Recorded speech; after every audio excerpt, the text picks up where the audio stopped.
conversation today. It was very nice. I think we should have more sessions like that where we sit down in a circle and we discuss. Very nice. Professor, what do you want? What do you always say?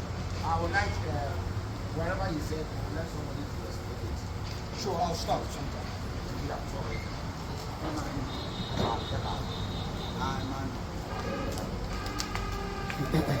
So today, I'm glad to have the opportunity to pick up on some of what you were discussing earlier, and also some of what we discussed last week.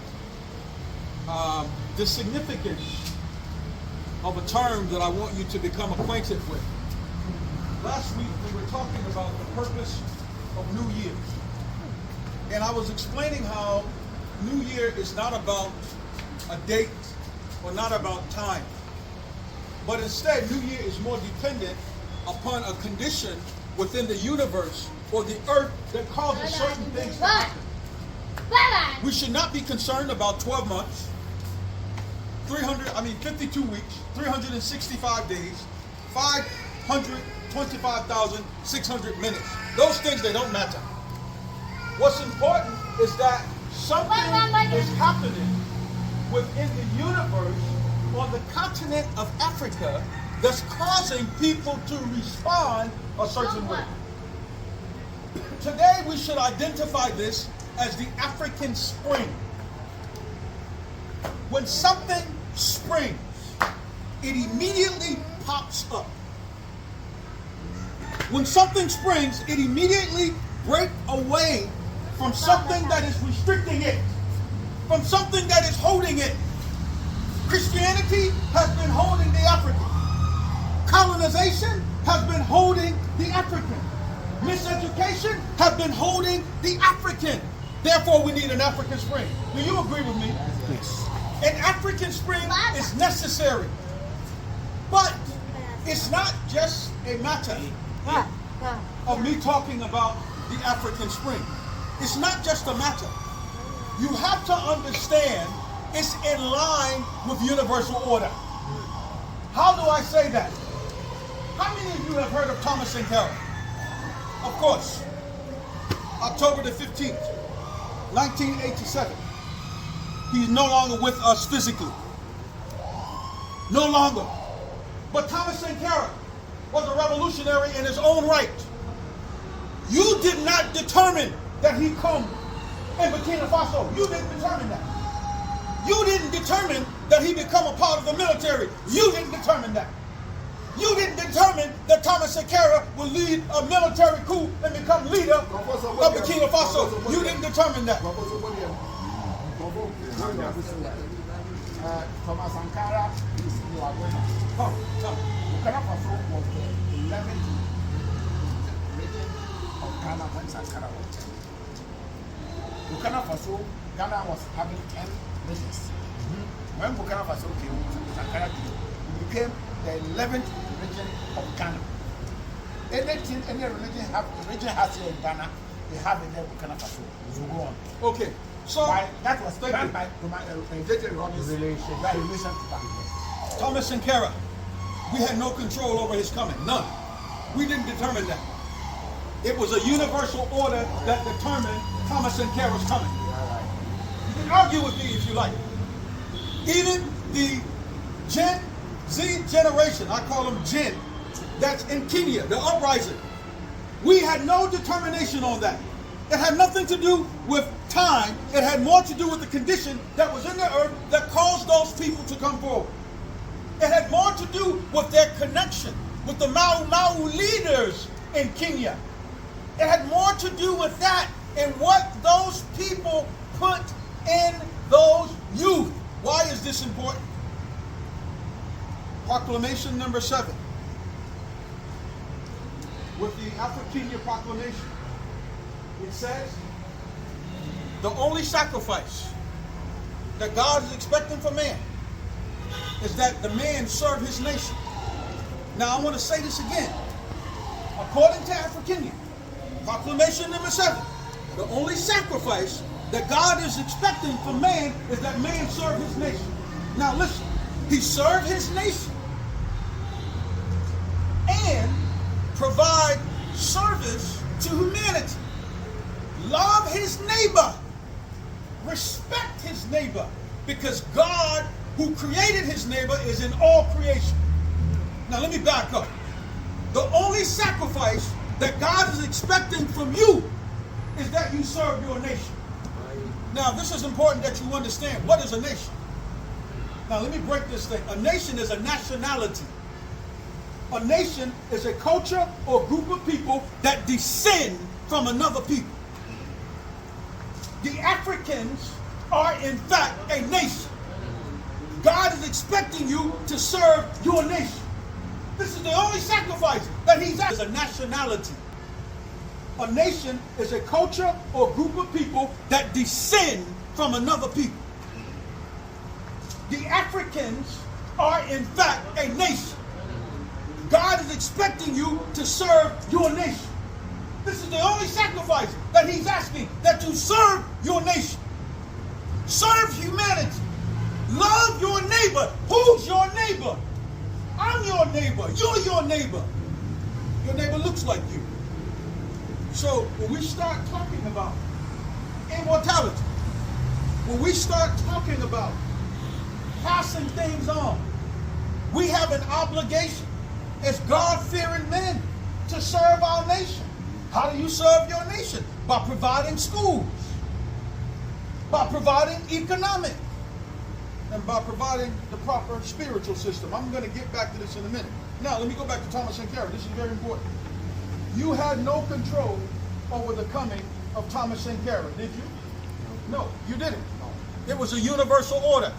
Rike, you didn't call Thomas Sankara forward, did you? I might have done 1,000 years ago. 1987, October 15th. Now look, he was the youngest leader, 33 years old. 33 years old. We'll deal with the numbers on a different day. I'm not going to deal with the numbers today. We'll deal with them on a different day. 8 months older than Thomas Sankara, Ibrahim Traoré. He comes on the scene. Born 1988. Took office when he was almost 34 years of age. Followed a very similar path that Thomas Sankara followed. You didn't call Ibrahim Traoré forward of Burkina Faso. You didn't call him forward, did you? This is the act of a universal order between the universe and our ancestors. So that immortal soul has the ability to call forth those leaders that are necessary in times like this.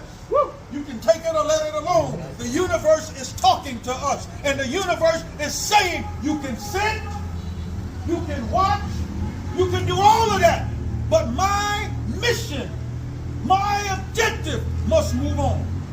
And by the birth of a man like Thomas Sankara, the birth of a man like Ibrahim Traoré, you are seeing the movement of a national universal system that we call the African Spring. The African Spring is alive and well in Africa today. This is again, when you go over to Kenya, you see it with Gen Z. You see it. They're not tolerating it. Now, it just so happens that when Thomas Sankara went into the military academy, he had teachers. He was 17 when he entered the military academy. He had teachers that were already in place. Now follow me on this. This is what I was telling you earlier. You have to put the spirit in the youth today. As they grow old, they will share that spirit. So Thomas Sankara, at 17, when he entered the military academy, the elders that were there, they started pouring into his spirit. They started teaching him the importance of anti-colonialism. They started teaching him the importance of anti-imperialism. They started teaching him about Pan-Africanism. This is how you prolong the life of Africania.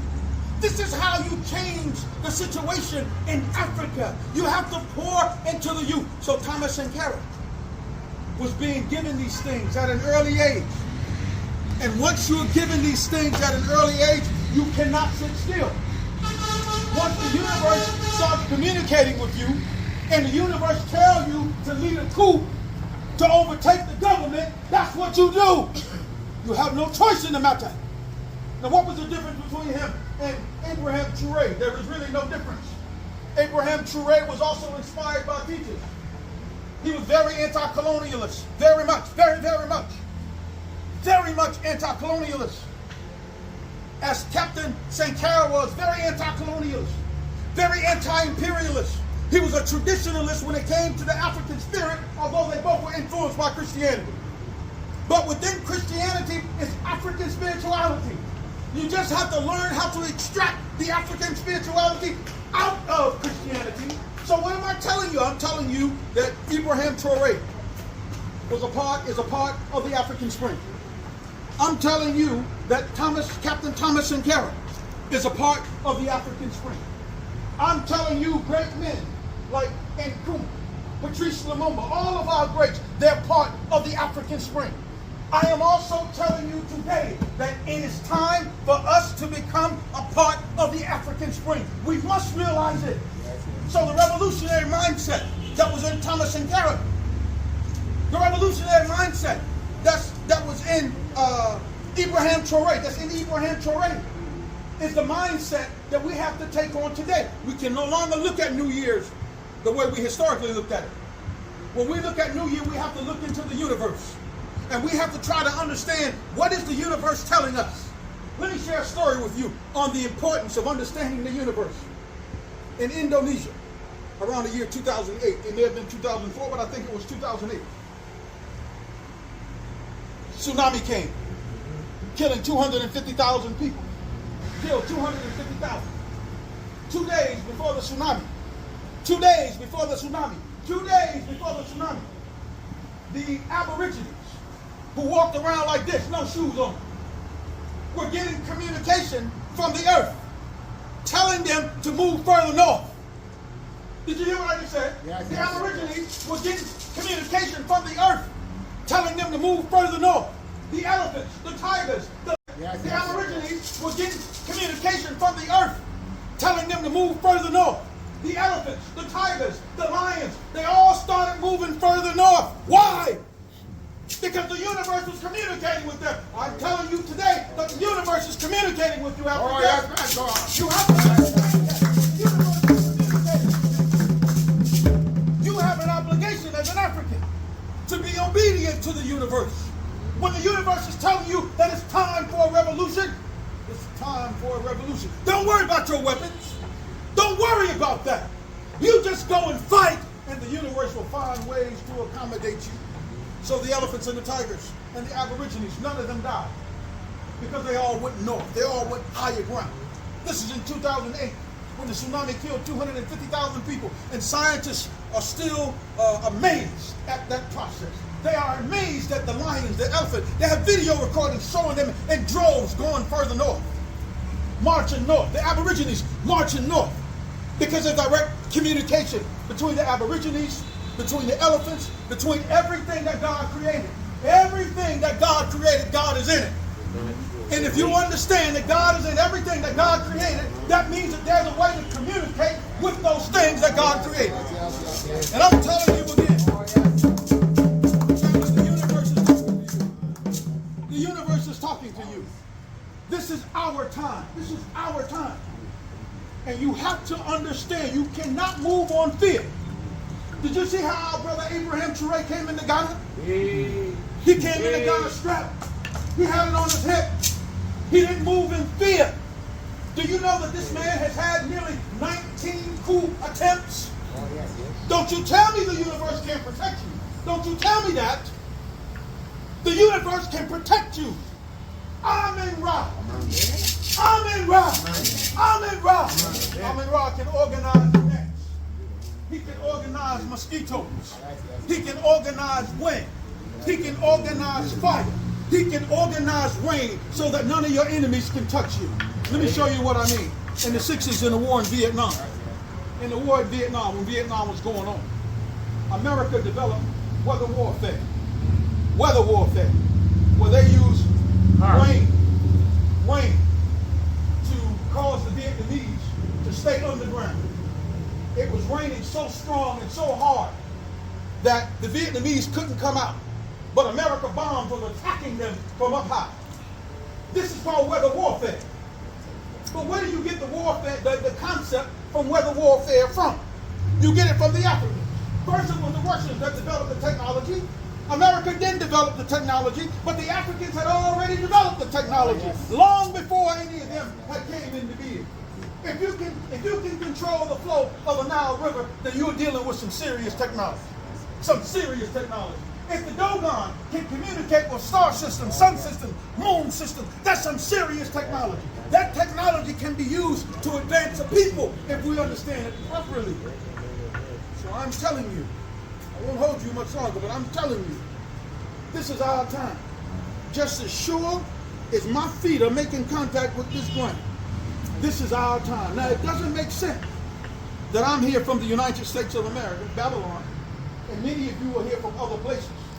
This is not coincidental. It's because the universe has called us here. The universe has called the diasporans back home. Now, why is the universe calling the diasporans back home? Because the universe knows that the time for the native African and the African diaspora to come together is right now. And the only thing that's keeping us apart is keeping ourselves apart. We can't worry about our difference. Doesn't matter which tribe I came from. Before there was a tribe, I was African. Doesn't matter what ethnic group I belonged to. Before there was an ethnic group, I was African. It doesn't matter where I live. Before I lived where I lived, I was African. It's time for us to set our differences aside. You will find real quick that as much as the Germans hated the Jews, many Jews rebelled against Hitler. But once Hitler got before them and started speaking, even the Germans that loved the Jews turned against the Jews. You can't kill 6 million people without having participation from other people within your country. You can't do it.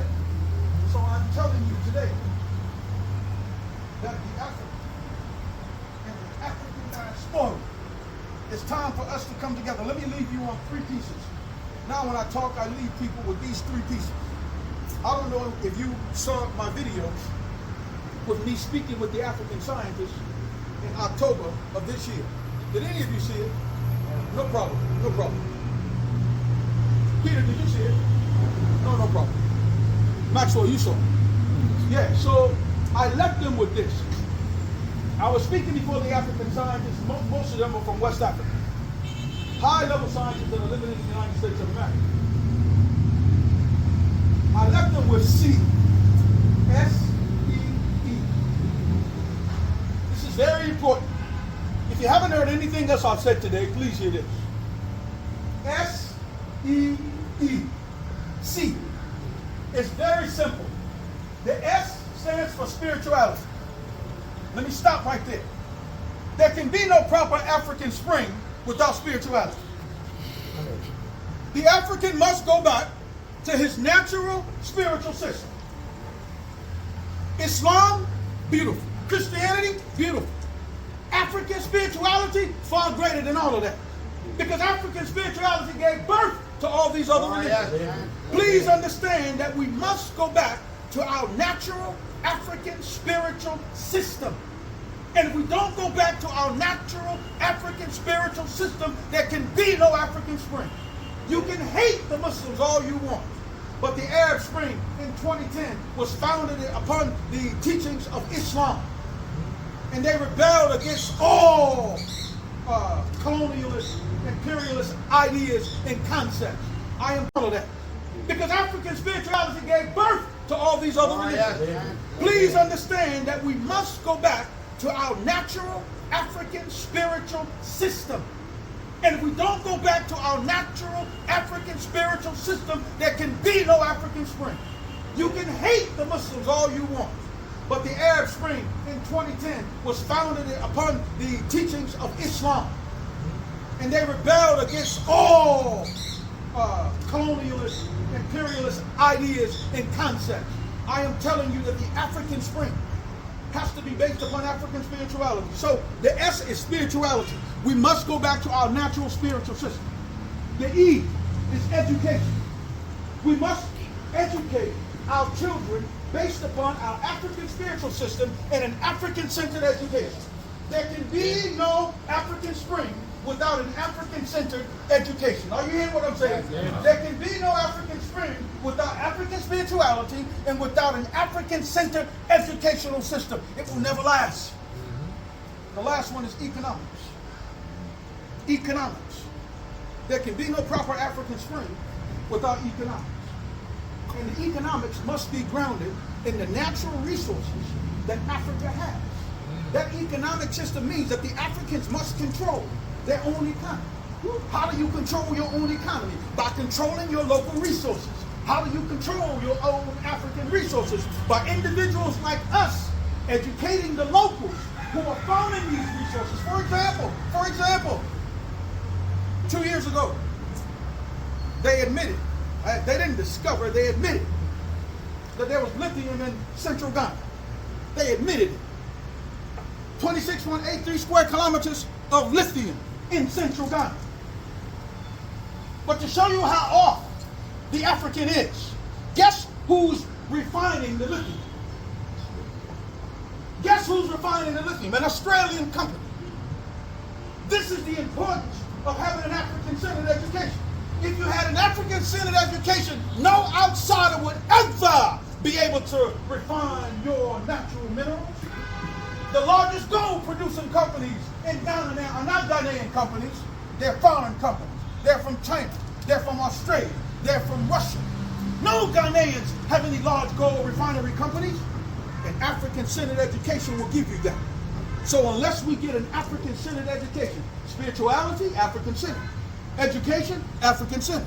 Economics, African-centered. If we don't impose these belief systems, we'll never be able to impact the African Spring. But every last one of you, let me show you something. I'm going to show you something. Every last one of us are responsible. We come in here, we talk about our ancestors. Your ancestors are calling you. They're telling you to get up, fight, take a position. When Harriet Tubman freed slaves in the United States of America, she didn't know what she was going to do. She just got on the road and started fighting.